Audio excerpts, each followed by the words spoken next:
Okay folks, I'm back with you, and I totally apologize. My camera went out of juice there. It's always something. But we're back in the woods now. You're getting a live view. This is so cool. Back in the woods with my 4 huskies I call the Wolf Pack. I am the wolf driver. They're off leash. They're running with GPS collars, so I know where they're at. They've been trained to do this, and I'm on an electric ATV. We're at a place with over 500 acres, and they're running wild and free, or in this case, walking wild and free.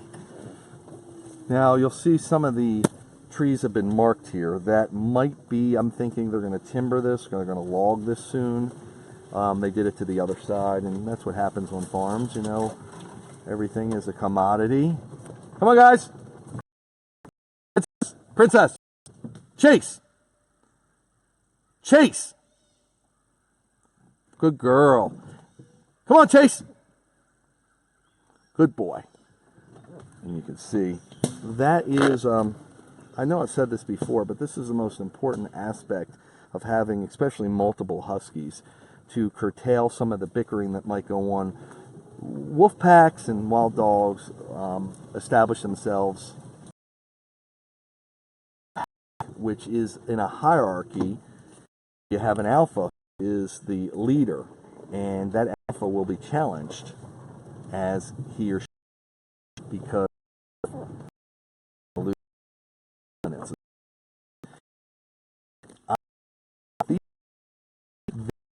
will challenge the leader, but do that in a nice manner, not less likely.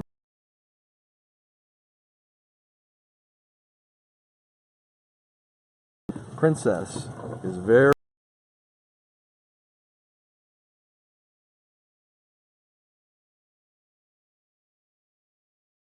so.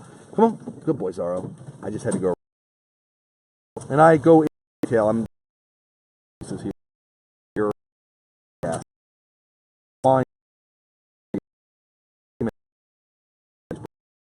Adventure.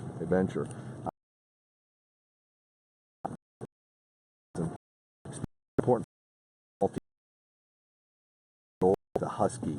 Other dogs are a little easier to.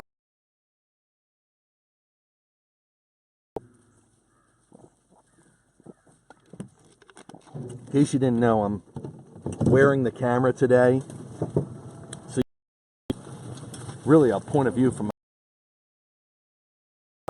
the way Zara looked. I thought there was another animal down there, and there could be beavers, even sometimes nocturnal. I'm going to take a walk with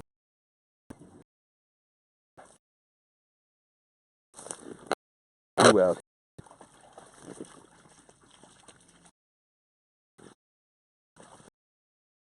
Grab my phone, just actually happening.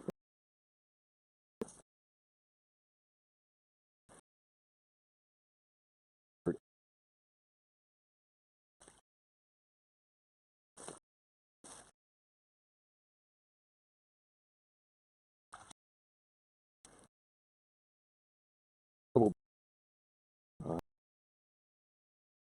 respond when I do. Hey Betsy, great to see you.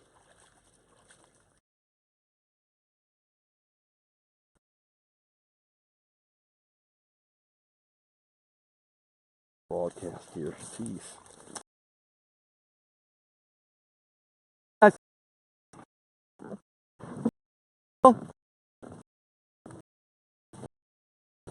Come on, Jake.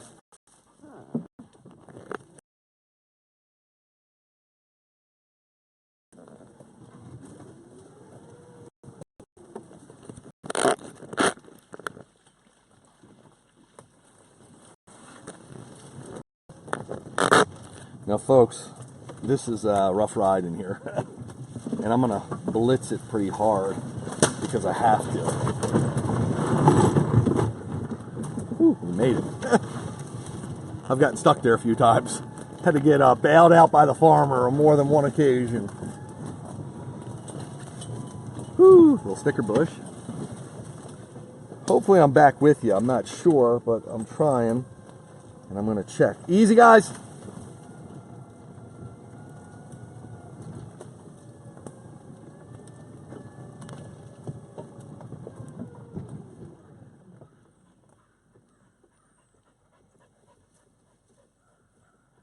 Cool.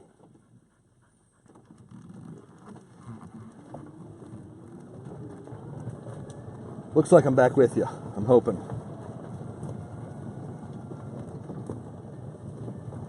Once we get out of this wooded area, I'll definitely, you'll have better access to the feed. A little bit of contending a little bit with the terrain back here in the wooded lot that we're on, but we're going to get to some open area shortly.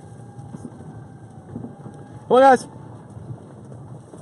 So they get a little sidetracked, and I like to let them smell, but again, we got to do that in the appropriate fashion.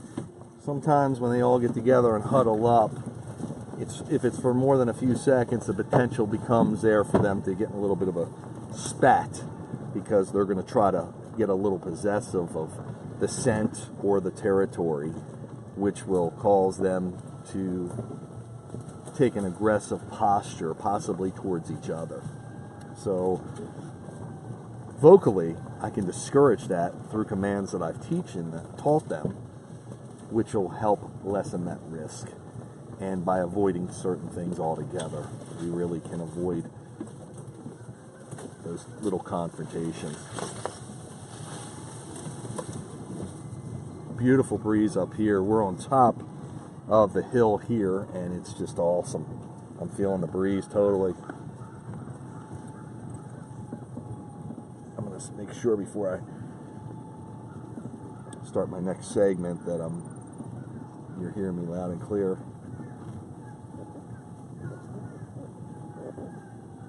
Cool, you see me now. Coolness. Okay, so right now we did about a quarter of the farm here, and this took us back to the original side. I do this quadrant by quadrant.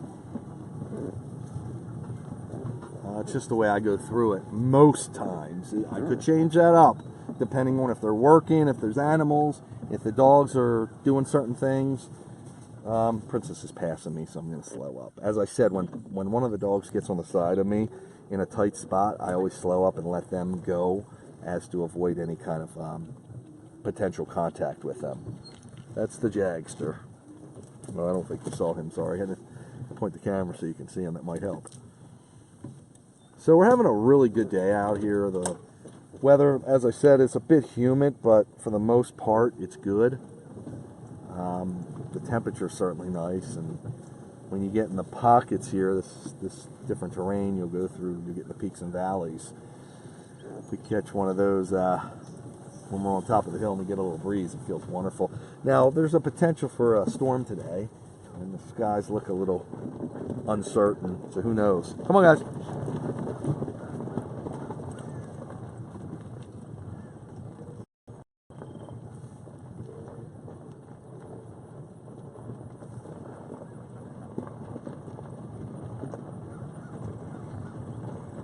Okay, so I'm back with you.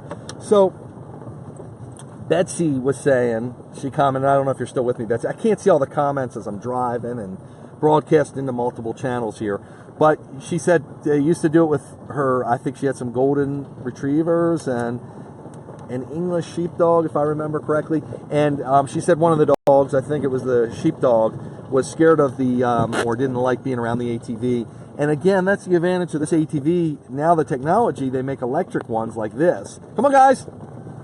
And it's, I'm doing them off that fence because that might be charged with electric. If it is, it certainly wouldn't damage them, but it would shock them. And there's no reason for that. Come on. Just want to keep them off of it just in case. I don't see any cattle in there, but who knows. It's a pretty big field. So we're going to go to the left if Princess and Jag ever get here. Princess is on a scent down there. I'm just going to stop and listen. See, with the electric ATV, you can hear everything going on around you, and the dogs aren't intimidated by it, and it doesn't disturb nature around us. Now, that being said, I do want other animals that could potentially be here to know we're in the house, so as to not have a problem, not have a confrontation with them. But I do that through my voice, since the machine's not making much noise.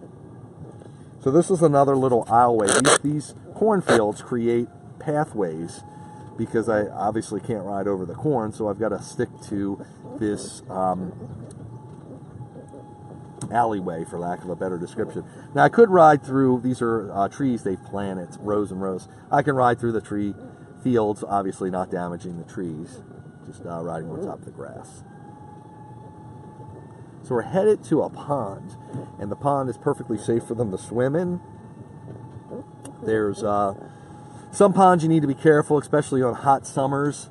So I have something, an acronym, I've mentioned it before: be gross, blue, green, red, orange, stagnant, stale, stinky water you want to stay away from. And big ponds can even get that to them.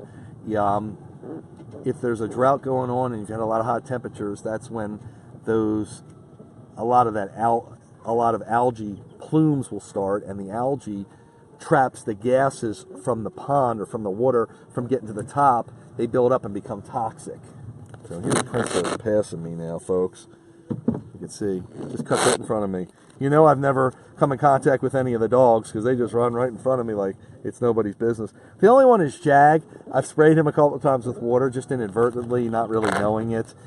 He's very sensitive, so when I pass him, he'll like squint, like, "Don't hit me with the water, Dad." So usually, you'll know. There go all the geese. Check that out. There's Canadian geese out here.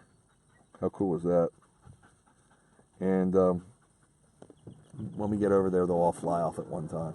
So when to be concerned also is when you see a waterway with the mats of algae, because that's what attracts, that builds up, and that's what traps the gases. There goes Chase. He's going to swim.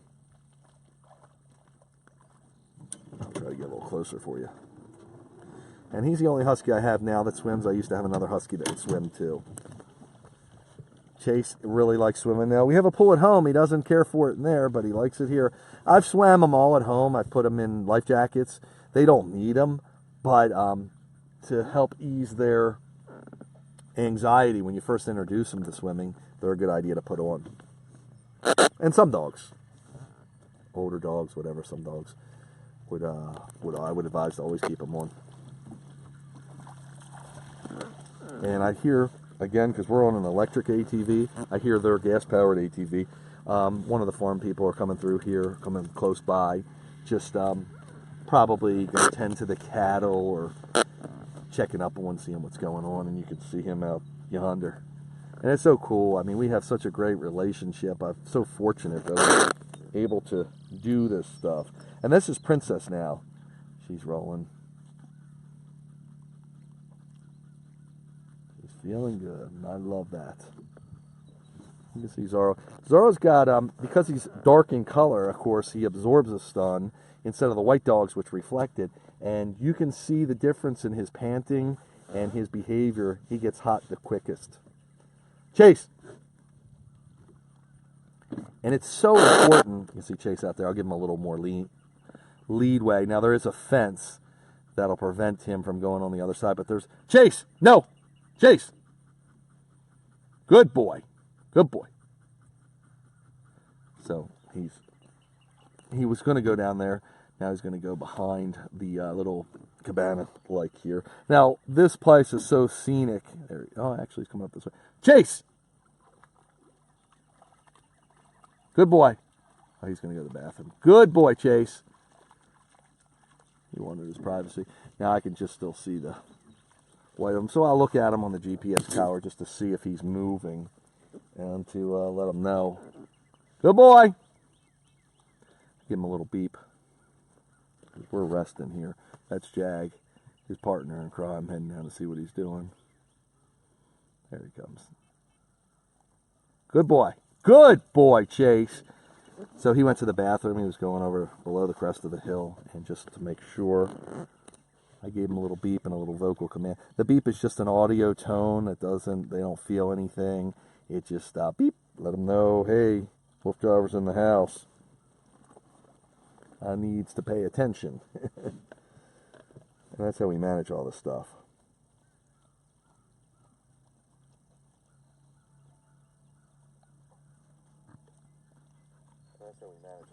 Great, I just want to make sure I'm still on. So, if you have any questions, folks, I can try to see them now. Okay, we got a few more comments. Hey, Betsy, yes. I know what you're saying. Betsy was saying, I know how lucky we are. And, you know, I fell into a lot of this because I networked myself, told all my friends and business acquaintances what I was looking for. I needed an area I could run my dogs off leash, that the dogs are trained, they won't hurt any, they won't hurt any livestock, they won't go into areas they're not supposed to go into. Just let me know the rules of the farm. Now, Jag's going to go on the dock, I think. Let's see if he does. Jag, good boy. And there goes the guy. Now Jag's going on the dock. How cool is this? I love when he goes on this dock. He'll go to the end of the dock. Now, he won't dive off of it, but he'll go to the end of it. It's pretty cool. So,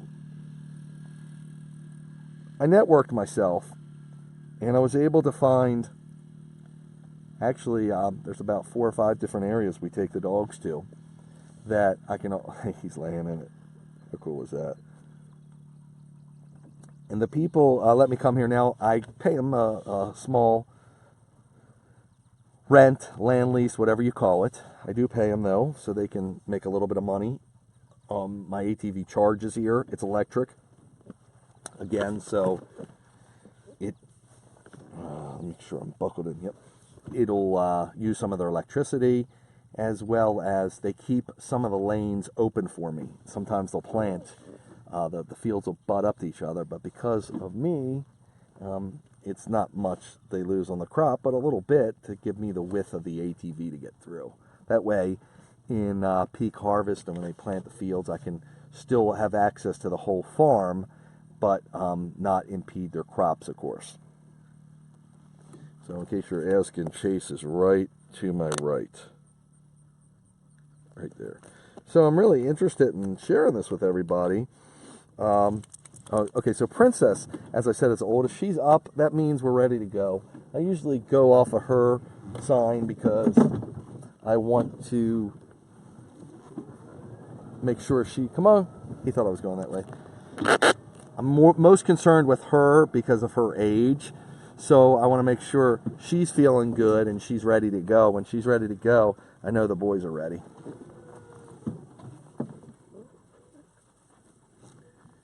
And a lot of people are really concerned about the heat in their dogs. And I've done this for a zillion years. Come on, pretty. She was getting close to the ATV, so I stopped. No? Good girl. She wanted to go in their fire pit. There's a fire pit over here. And I told her, nope. So, we work all the time in the heat. If done properly, it can be done well and not threatening to their health. So I'm a big believer that actually working in the warmer temperatures can really benefit the dog. Come on. Now they're uncertain which way I'm going to go. Now this is, I believe, Betsy, correct me if I'm wrong, I won't be able to see it, is a wheat field that was relatively freshly cut. Come on, guys. So they weren't sure which way I was going because I go different ways. Come on. Come on, pretty. So, that's Chase. Come on, guys.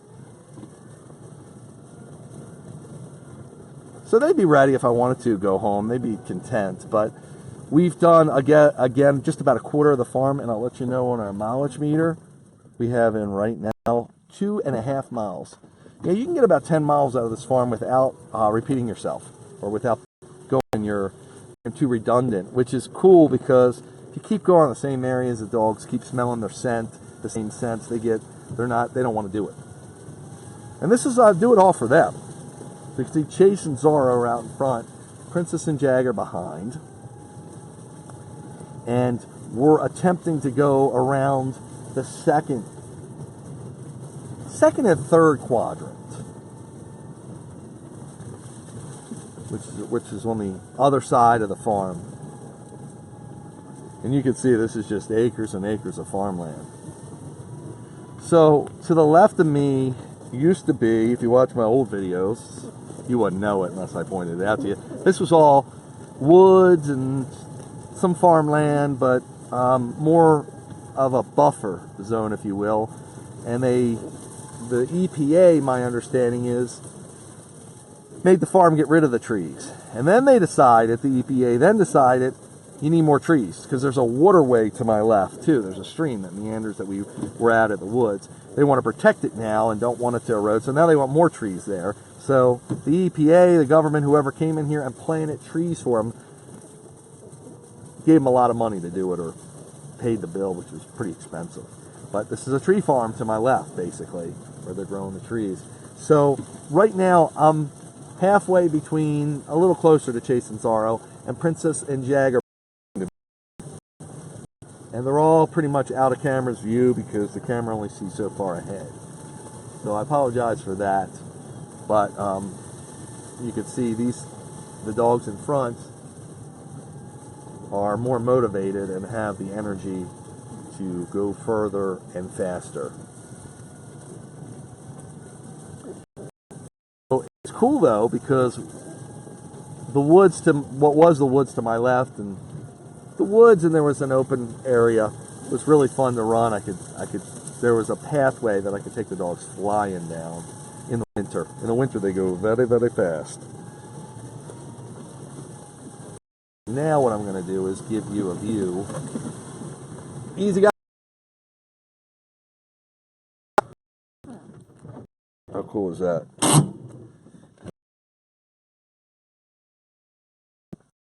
Because of the sun. Here comes she.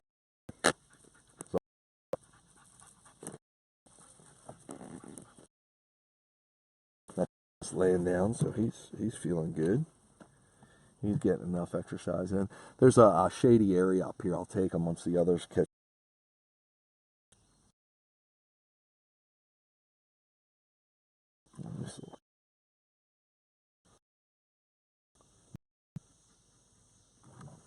So as I was saying, I'm into working them properly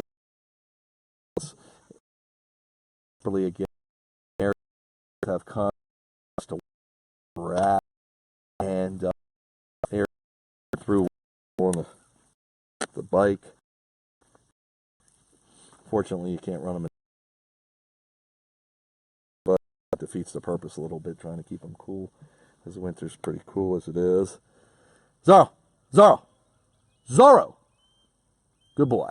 Let me see if he turned around when I said his name. I didn't want him to venture in those woods. We used to run through those woods. They've timbered that area now, so I don't run it as much. Good girl. Come on. Come on, guys. Let's come on. And you can tell, like, if Princess had to stop right there, I would know it. She put her nose down to sniff the ground, so she was interested in the scent. So she has enough energy to dissipate the heat that she's building up, as well as to engage in the curiosity, the prey instinct. So that's the sign. I'm going up here to this. She's actually now behind. I'm sure that. Come on, guys.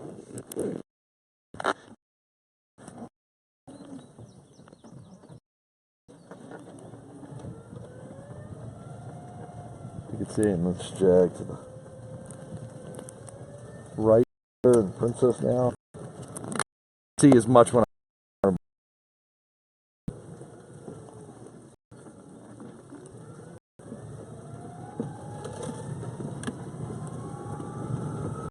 A little more shade up here. That's why I'm getting them to this area. We usually chill right up a little under this big tree. Come on, guys. Oh. Smell them. Get them to lay down. Here comes the Princess Agster. And you can see these fields look like they go on forever. In fact, I think they do. Like as I was all one big, saw the broadcast WooFDriver Unleashed group, I was explaining land and a little bit of the history about them. I know.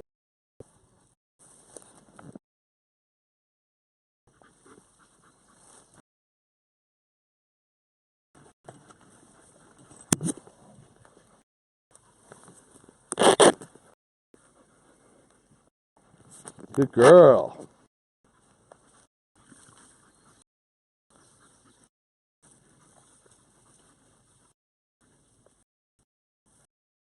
Cool. Excellent. I might be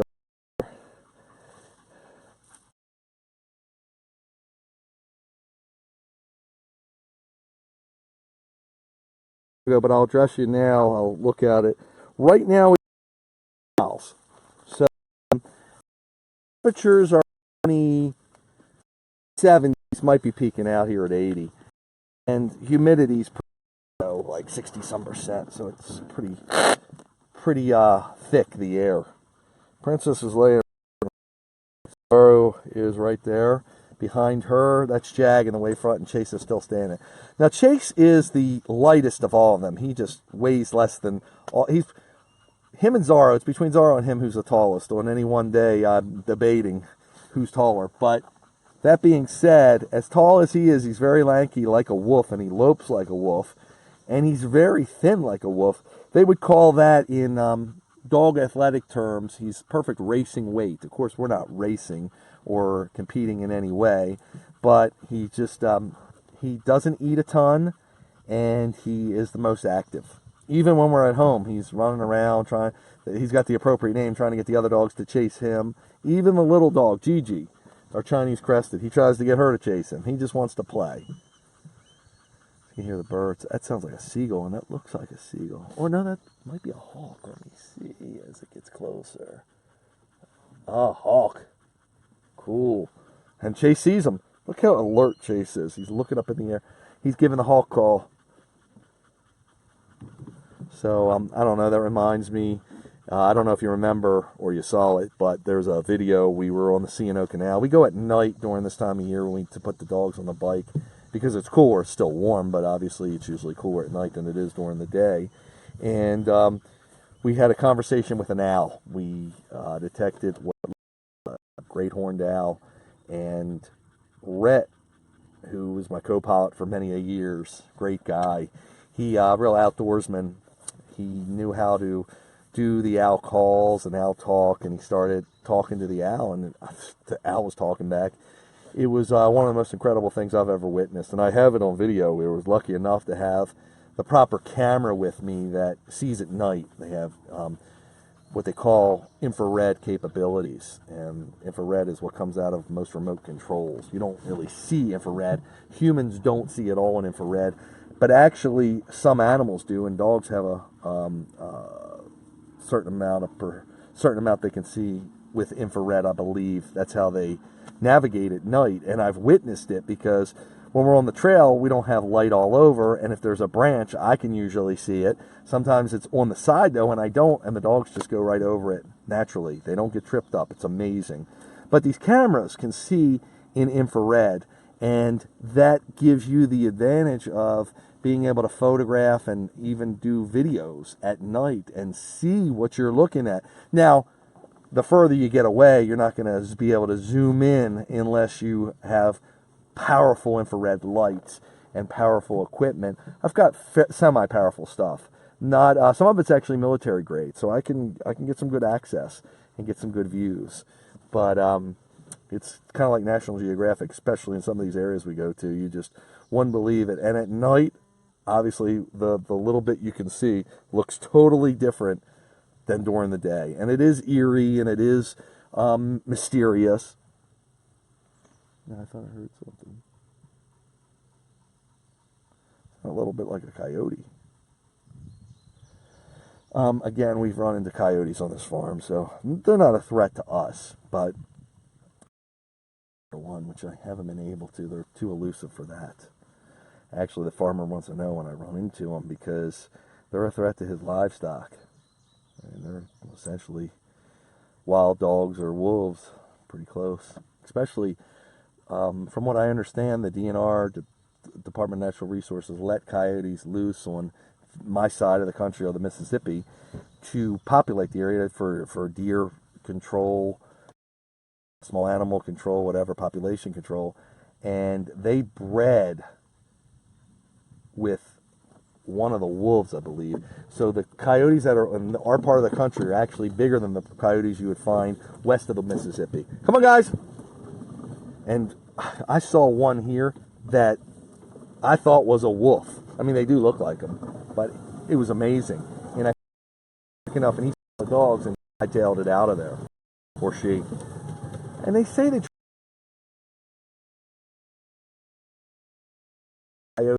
we couldn't get that good of a view. It looked like a coyote and some pup coyotes.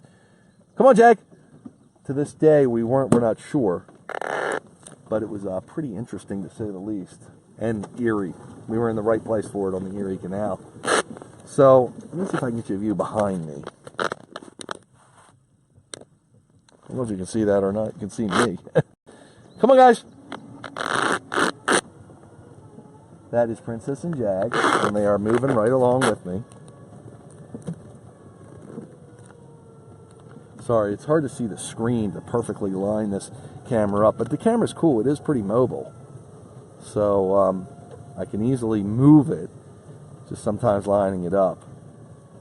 So to the left of me, over here, used to be pretty thick woods, but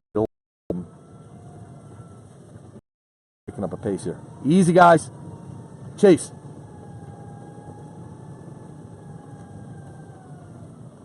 They're looking. Now the wind, it's a little breezy on the hill, which is nice. Hey, Chase.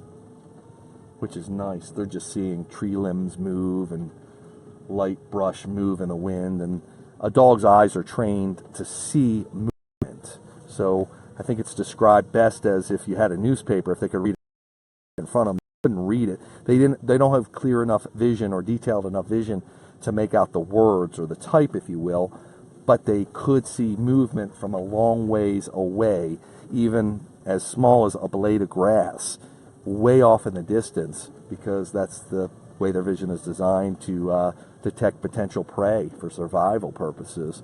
So I've tested it out, had my binoculars with me, and caught Jag getting crazy about something, and he's looking way like, there's nothing out there. And I looked, sure enough, it was a groundhog way out. I would have never seen it with a naked eye. Now, I don't have the best eyesight, but it took my binoculars for me to close in on it and see it. It's pretty cool. So that's the best way I can describe that to you. Now, Princess is about, I'd say about 100 feet behind us. And she's walking right in the line of my tire track, because it's the path of least resistance, and that's what dogs do. Chase. Now, I want to control their speed a little bit as we get to the crest of this hill, because they can go different ways that I've gone before. And this is a horse farm that is not associated with the farm I'm on now, right in front of us. I haven't seen any horses this year, but in the years before, I've seen many horses. And the horses would be in the pasture that's straight ahead that you're looking at, and they would race us. They were very much interested in the dogs. Come on.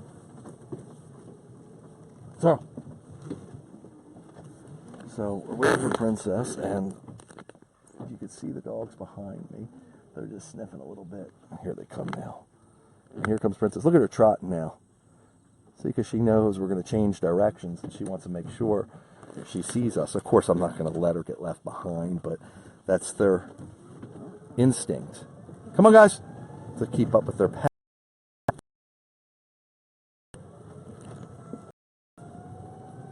There are people have dogs close by, so I want to make sure that I'm not too loud, because I don't want to. I have attracted the dogs before. I had some guys, German Shepherd, following us. Come on, Princess. She's just sniffing, and I'm giving her sniff time. Come on, good girl. Good girl. I'm giving her sniff time because she did so well getting to us. I want to.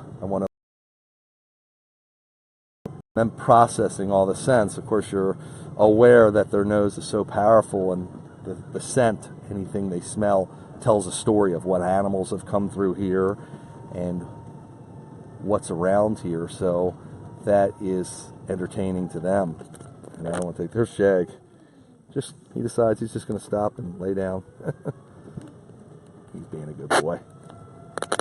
So you'll see we're going to come near some houses that border this farm. And there's a little bit of contention because the family that owns the farm, he's owned it for years, I guess part of his family, one of the generations before, had sold that. It might have been, I don't know which generation, but he's not happy about it now. He's like, I wish they would have never sold it, because he doesn't like the houses being so close to his farm, because they farm it. They want to do I guess they want their privacy, want to use the land, whatever.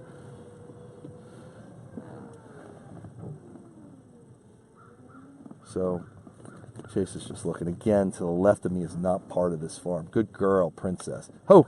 Ho, guys! Ho! Chase! Good boy. You can see that. Good boy. Now, how cool is that? You tell them to stop, they stop. Ho! Ho! Chase! Chase! Here! Chase! Here! Good boys. Jake! Good boy. Here. Princess Potts. Good girl. I'm going to give a break here, folks. Come on. Here. Potts. Princess. I want to let her know that we're going to plots here so she doesn't keep going. Good boy, Potts. Good boy. Good boy, Jack. Princess. Potts. See, Chase Potts. Princess. It's harder for her because she's older. Potts. Because she's pretty amped up. Potts. Good girl. Come on, Potts. I want her to relax. Tell her it's okay. She sees me coming towards her. When I told them to lay down, you push on them a little bit. Not in an aggressive manner, in a loving manner, but you have to make a little physical contact with them. And if she sees me coming towards her, she knows, oh, he's going to make me lay down. And I say plots. If you tuned in before, plots means lay down or down in German. They know German commands because my master trainer, who trained me and taught me everything I know about dogs, that's what he did. He trained in Schutzen, which is protection work for police dogs, military dogs. Almost all dogs that do protection work are trained in Schutzen, which is a German art of protection. And it's kind of neat when you're in a place like the United States where we speak English for the most part, and the police can say commands to their dogs, which usually the bad guy won't understand, and they don't know, like foos or different commands for attack or release, whatever, and that way the bad guy can't anticipate or doesn't know how the police officer or military, for that matter, is communicating with the dog and doesn't know what to expect and how to handle it. And if he or she, the potential bad guy, criminal, perpetrator, whatever, would attempt to communicate, he wouldn't know how. So I've got a mix of English and some of the German words. And it's nice if you're around other people too, when they don't know, and you can tell your dog to lay. They wouldn't be able to try to give them different commands with kids and stuff. If you're doing any kind of therapy work, taking the dogs to see people that are incapacitated, whether it's in assisted living homes or whatever. Like I said, my master trainer would do all kinds of stuff like that. So this gives me a minute to look back at the phone here. Catch up with everybody. Jag, Platz. So let me see if we can catch up on any more comments. Cool, we're still live. More comments. I love answering comments. Betsy, dogs are amazing. Yeah, there you go, Betsy. When I was talking about the owl, she was hooting. Yeah, make sure I'm live still. Sometimes this act's pretty funny, but it says I'm live. Yeah, so to me, this is one of the coolest things or greatest things I can do, which is spending time with the dogs. They're really happy because they got to air it out. They got to sow their wild oats and, leaning on the fence here, they got to explore, and they're curious by nature, of course.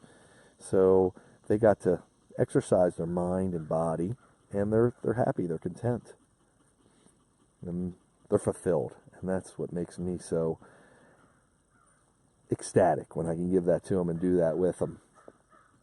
Chase is preening himself, if you will, because he was deep in the water. And when I say deep in the water, I mean deep on his body. It got up to his neck because he was swimming, if you saw us earlier.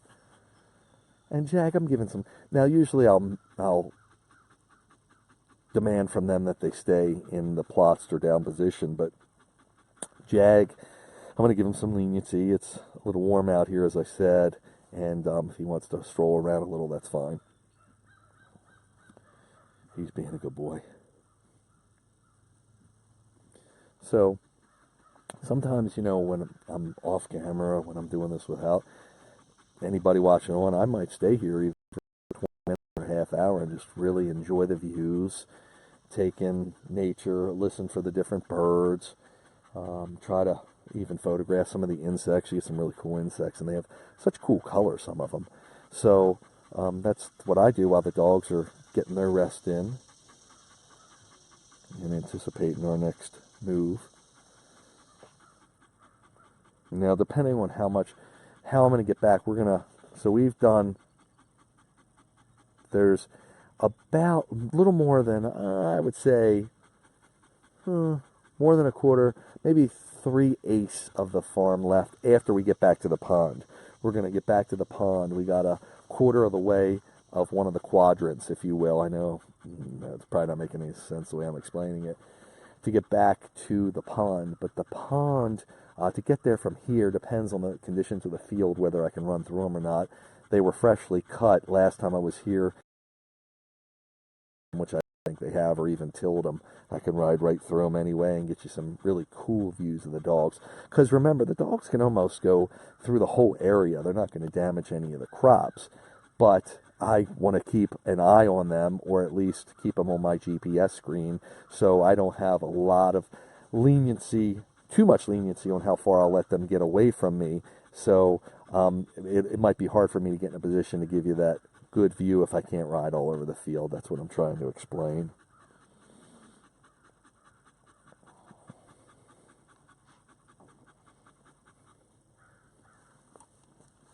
So I've got a little bit of iced tea, so I don't swim and drink in the pond right now, so I'm going to drink some iced tea here, excuse me.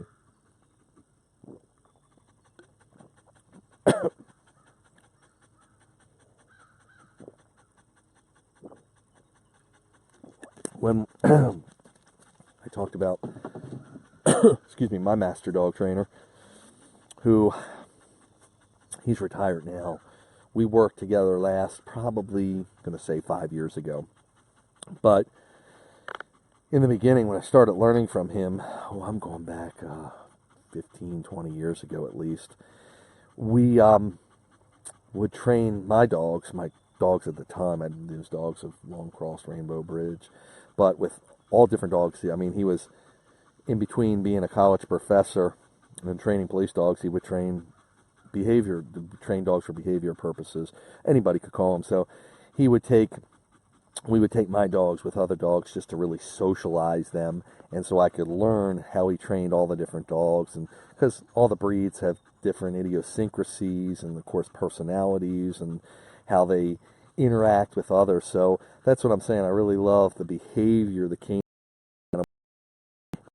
Learning to understand it is the most important aspect that one can come upon, or one can learn, because that is the dynamics of the dogs together, and really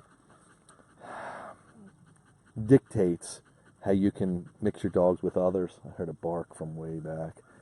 And do different activities, etc., and socialize. So it's pretty interesting. And I go more into detail on this on different times. And if you ever hear me talking about something you want to know more about, by all means, please put it in the comment section, or send me a Facebook line or whatever. Go to one of my websites and email me, whatever. Because then I can hopefully custom craft a show based upon that, or at least a segment. And that's what we're going to do in the WooFDriver studio. So we have a little dog. He's just in the house to the left. But what I'll do is, it's time anyway to keep rolling. It's going to distract the dogs, which will be fine, but we'll probably distract him, so I don't want to bother the neighbors. Again, I'm on the farm land, but it does come close to the neighbors. Come on, guys. You can see Princess. Oh, she got it pretty good there. Tell her arthritis is bothering her. They can get up from a seated or laying down position, I should say.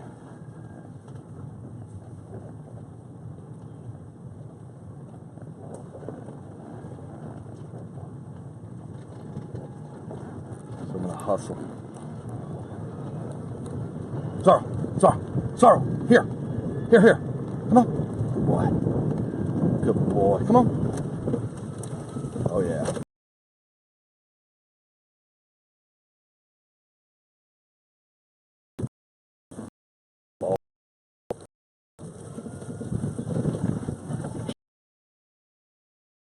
Come on.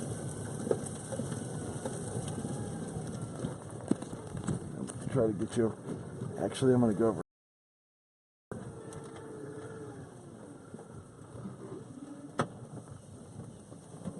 That field looks planted now with corn, so I'm going to go to this field, which has got a pathway for me.